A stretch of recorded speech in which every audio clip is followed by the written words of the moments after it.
भाई। और मंदिर में हम इसलिए नहीं आने देते, सबसे पहले तो भाइयों, संविधान में जो 30A धारा है हमारी, जो 30A है, उसे हटाना पड़ेगा, जिसके अंतर्गत सरकार के नियंत्रण में है सारे मंदिर। पहले तो मंदिर हिंदू धर्मस्थल है, इनमें चढ़ाया हुआ पैसा हिंदू धर्म के लिए यूज होना चाहिए और हमारे धर्म के प्रचार के लिए यूज होना चाहिए, जब जाके कहीं कुछ होगा।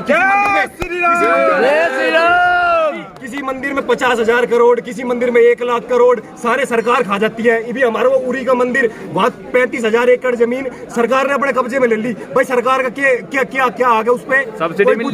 सारे मस्जिद, सारे चर्च, जितना भी चंदा आता है उनके मदरसे चलते हैं, उनके कॉन्वेंट स्कूल चलते हैं। हमारे गुरुकुल सरकार ने बंद कर दिए। मंदिर से गौशाला चलती थी, वो सरकार ने बंद कर दी।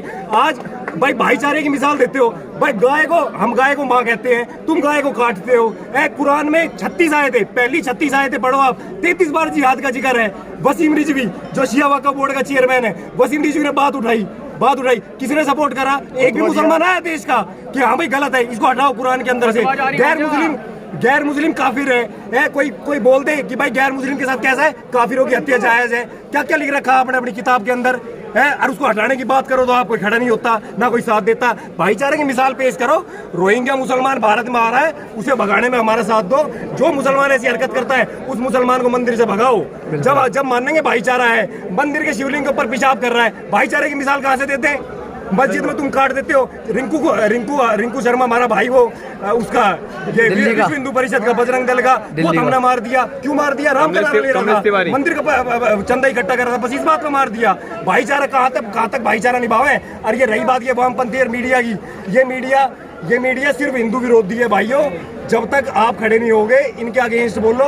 ये मोदी मीडिया नहीं है, ये फॉरेन फंडेड मीडिया है। अगर ये मोदी मीडिया होती तो ये जो अभी यूपी के अंदर केस हुआ था, अभी आपने सुना होगा, ये केस नहीं दिखाती। वो जो अभी एक हमारी एससी बहन के साथ हुआ था, आपने सुना होगा, वो भी झूठी खबर थी।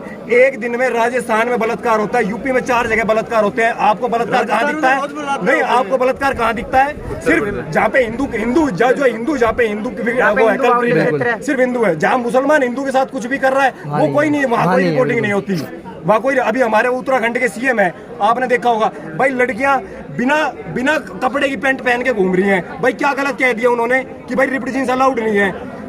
यहाँ राजस्थान में रेप हुआ, वहाँ पे कोई मीडिया चैनल वहाँ नहीं दिखा रहा कि राजस्थान में 4 साल की बच्ची के साथ रेप हो गया। पुलिस वाले रेप कर रहे हैं, कोई नहीं दिखा रहा। वहाँ रिप्ड जीन्स के ऊपर एक क्या कह दिया, हाहाकार मचा रखा मीडिया ने। भाई खड़े हो, यति नरसिंहानंद सरस्वती गुरुजी का सहायता करो मेरे भाइयों, चंदे से, पैसे से, जैसे मर्जी। भाई मीडिया में शेयर करो, फेसबुक पे शेयर करो, चैनल पे शेयर करो। सभी से हाथ जोड़ के विनती है भाई, सभी से हाथ जोड़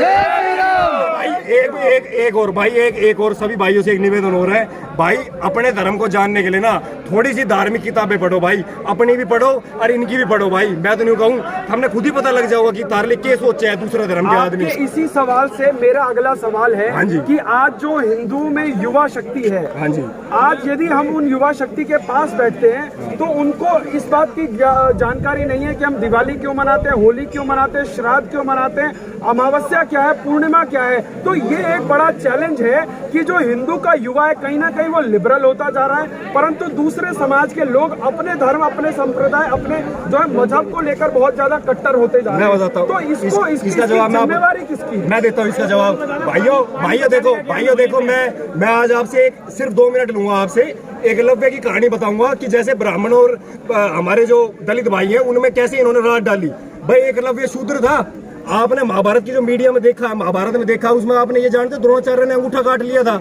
लेकिन मैं आपको हकीकत बताता हूँ, आप वेद व्यास जी की महाभारत उठा के देखना भाई साहब, मैंने पढ़ी है। अगर मेरा नंबर ले लेना, मैं आपको वो सारा प्रसंग दिखाऊंगा जो महाभारत में वेद व्यास जी के द्रोणाचार्य के और एकलव्य के बीच में हुआ है। वो क्या था, वो प्रसंग क्या था?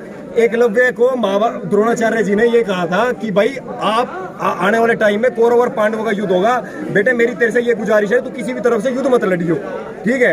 तो एकलव्य ने ये कहा उनसे, एकलव्य ने जवाब में ये कहा कि एक वीर को अपनी वीरता दिखाने का अवसर सिर्फ युद्ध में मिलता है, और आपने तो मेरे से युद्ध ना लड़के मेरे साथ ऐसा किया जैसे कि मेरे दोनों अंगूठे ही काट लिए हों। ये एक अलंकार स्वरूप होता था संस्कृत में, और इसको हमें कैसे दिखाया गया कि गुरु द्रोणाचार्य ब्राह्मण थे, उन्होंने दलित के अंगूठे काट लिए। अंगूठे नहीं काटे थे भाई, जय श्री राम। भाई ऐसे हजारों प्रसंग है जिससे हमें बेवकूफ बनाया गया है कि भाई राम ने इनको मार दिया। भाई एक बात बताओ, अगर दलित और ब्राह्मणों भाईचारा की बात मैं मिसाल में बताता हूँ आपको। रविदास जयंती कौन बनाता है भाई? रविदास जयंती हम मनाते हैं। रविदास जयंती शूद्र घर से था रविदास, हम मनाते हैं ना जयंती। तो फिर भाई ब्राह्मण और शूद्र विरोधी कैसे हो गए? दूसरा, एकलव्य शूद्र था ना शूद्र एकलव्य। भाई एकलव्य ये गुरु द्रोणाचार्य ने उसको इज्जत दी कि नहीं दी? उससे गुजारिश ही करी कि नहीं करी? दूसरा भाई चंद्रगुप्त मौर्य ब्राह्मण था। तीसरा, चंद्रगुप्त मौर्य ने जिसको शिक्षा दी वो कौन? सॉरी, चाणक्य ने जिसको शिक्षा दी चंद्रगुप्त मौर्य, वो चंदू बाड़ा किसका था? शूद्र जाति से था ना, उसको बनाया ना राजा। तो फिर कहाँ से कौन सी मिसाल है? ब्राह्मण शूद्र क्यों आप बीच में डिवीजन कर रहे हो? ये चंद्रशेखर रावण है, बीच में बोलता है। अरे भाई हमारे गाँव में, गुड़गांव में एकलव्य मंदिर बन रहा है भाई साहब, एकलव्य मंदिर बन रहा है। अब आप एक बात बताओ, एकलव्य की पूजा हो रही है ना, फिर कहाँ से कौन से ब्राह्मण देश विरोधी बात कर रहे हो आप? हाँ, सब आज इस मंदिर में मैं अपने कैमरामैन को कहूंगा कि एक बार चारों तरफ जो है अपना कैमरा घुमाकर दिखाए।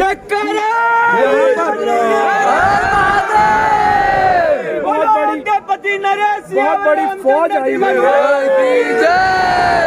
आपने बहुत ही कम समय में बहुत सारे प्रसंगों को जो है जोड़कर बता दिया है। पर आपसे एक और अगला सवाल मैं लेना चाहूंगा। अब देश के युवाओं को आप क्या संदेश देना चाहेंगे? मैं देश के युवाओं को ये संदेश देना चाहूंगा कि आप न्यूट्रल, आप अगर कुछ नहीं जानते ना किसी के बारे में तो सर्वधर्म समभाव मत लो।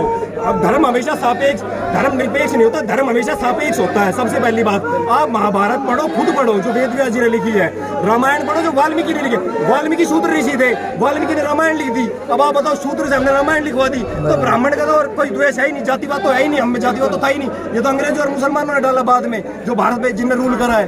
भाई साहब 500 करोड़ थे हम, 500 करोड़ हम पूरे वर्ल्ड के अंदर 500 करोड़ थे। जब मुगल यहाँ से गए, आपकी जनसंख्या पता कितनी थी? मात्र 30 करोड़, मात्र 30 करोड़ बचे थे। आपको कन्वर्ट कर दिया ईरान में, इराक में, इजिप्ट में। आप किसी भी देश का इतिहास उठा के पढ़ो तो सही जरा एक बार, आपको पता लगेगा। भारत की तरह डेमोक्रेसी थी वहाँ पे, नहीं था डेमोक्रेसी। आज वहाँ पे इस्लामिक शासन है। ईरान तो भारत में लगा, वहाँ आपको वोट नहीं देने दिया जाता। ईरान को 15 साल के अंदर, ईरान एक पारसी देश था, ईरान, इराक, उज्बेकिस्तान, वहाँ पारसी धर्म के लोग रहा करते। भाई साहब आज एक भी पारसी नहीं है, एक भी पारसी नहीं है वहाँ। आज भारत में है, पूरे वर्ल्ड में जहाँ पारसी है, पारसी भारत में है। भारत ने उन्हें शरण दी। यहूदी इजराइल में यहूदी थे। आप जीव जोरोएस्ट्रियन जो ईरान में, इराक में जोरोएस्ट्रियन थे, वो कहाँ है आज सारे? वो भारत में है या इजराइल में है? बस पूरे वर्ल्ड में से खत्म कर दिए। ईरान को 15 साल के अंदर, आप पढ़ लेना मेरी एक बात, ईरान को 15 साल के अंदर, इराक को 17 साल के अंदर, इजिप्ट को 21 साल के अंदर। उसके बाद लाइन से आप इसका इंडोनेशिया का इतिहास पढ़ो, आप थाईलैंड का इतिहास पढ़ो, आप जॉर्डन का इतिहास पढ़ो, आप मिस्र का इतिहास पढ़ो। 57 इस्लामिक मुल्क है आज वर्ल्ड में, जो पहले भारत की तरह डेमोक्रेटिक थे। वहाँ लोकतंत्र था, वहाँ आदमी को वोट देने की, हर आदमी को वोट देने की वो थी, ठीक है। लेकिन वहाँ अब क्या है? अब सिर्फ मुसलमान वोट दे सकता है, क्योंकि ये क्या करते हैं? अपनी जनसंख्या बढ़ाते हैं, डेमोग्राफी को चेंज कर देते हैं, अपने मंत्री चुनते हैं, और इसके बाद जब इनका प्राइम मिनिस्टर बन जाता है, फिर ये जो माइनॉरिटीज बन जाती है उनको सरेआम काट देते हैं। अभी परसों की घटना है, भारत में एक भी वामपंथी नहीं आया। बांग्लादेश के अंदर 88 आदमियों का 88 घर थे उस गांव के अंदर। बांग्लादेश में 10,000 मुसलमानों की फौज आके वहां वो साफ कर दिया, पूरा गांव साफ कर दिया। आप जरा ये पढ़ के तो देखो कि गैर मुस्लिम देशों में जो मुस्लिम देश है उनमें गैर मुस्लिमों के साथ क्या बर्ताव होता है। आप पढ़ोगे, आपकी रूह कांप जाएगी। आप इनको कंट्रोल में रखो। भाई मेरी आपसे विनती है, अपने धर्म का प्रचार करो, अपने धर्म ग्रंथ पढ़ो। केरला में, जम्मू कश्मीर में, और जो है बांग्लादेश, इधर बंगाल की तरफ क्या कर दिया, बांग्लादेश में क्या हुआ? बिल्कुल भाई, बिल्कुल। ये है ग्राउंड रिपोर्ट, ग्राउंड जीरो पर हम आए हैं। यहाँ के युवाओं के अंदर रोष है कि किस प्रकार देश की मीडिया जो है एक गलत नैरेटिव बनाने की कोशिश करती है, किस प्रकार से हिंदू फोबिक बनाने की कोशिश की जा रही है। तो आज यहाँ के युवाओं ने जो है बहुत ही प्रिसाइजली एक जो है विषय को यहाँ एक्सप्लेन करने की कोशिश करी है, और इसी प्रकार हम आपको ग्राउंड जीरो से घटना की हर असलियत को पहुंचाते रहेंगे। जय हिंद, मीडिया तो